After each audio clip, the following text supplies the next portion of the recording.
Баршаңызға сәлем, арнама қош келдіңіздер. Әбу Насыр әл-Фарабидің нақыл сөздері. Ар-ождан алдындағы адалдық өз қадірін қасиетіне, ізгі іс-әрекетіне байланысты. Шыншылдық адалдықпен ағалас, өрге жүзген өнегелі ісімен, таңда адал дос өз теңіңнің ішінен. Адам мақсатына өзін-өзі жетілдіру арқылы жетеді. Мінез, құлық, міні рухани кеселге жатады. Өзгенің пікірін иемденіп кету надандық һәм ниеті қара адамға лайық іс. Бейқамдық сәтсіздікке бастайды. Жүргендер көп достық атын малданып, қалмағайсың сенде бірде алданып. Өз бойында жоқ қасиеттерге құмар кісі көлгір келеді. Білімді болу деген жаңалық ашуға қабілетті болу. Білім қуған жанның ойы күнделікті күйбеңнен көп алыста жатады. Шын білім ақиқат, анық білім.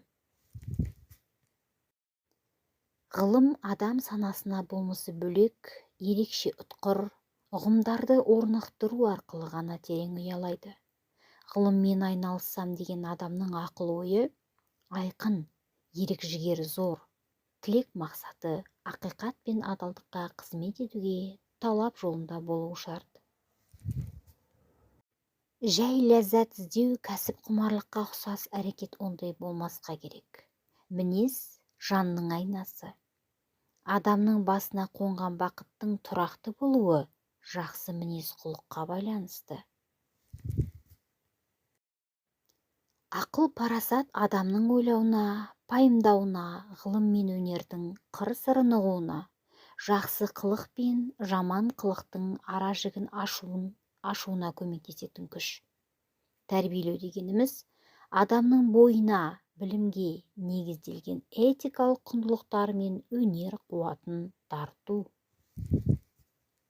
Музыка рухтың, құмарлық пен ынтызарлықтың әр алуан көңіл күйдің ісі. Музыканың негізгі міндеті адамның эстетикалық қажетін өтеу.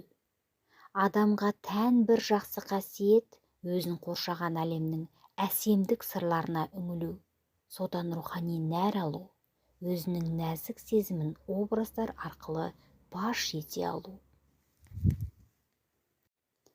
Ғақлия көзбен қарасаң, дүние ғажап, сен есік. Жақлы көзбен қарасаң, дүние қоқыс, сен меншік. Ұстаздық мінез құлық нормасы мынадай болуға тиіс.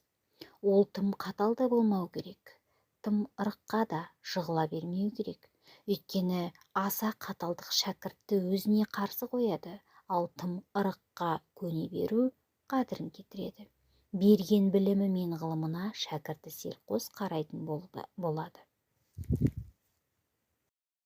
Назарларыңызға рахмет.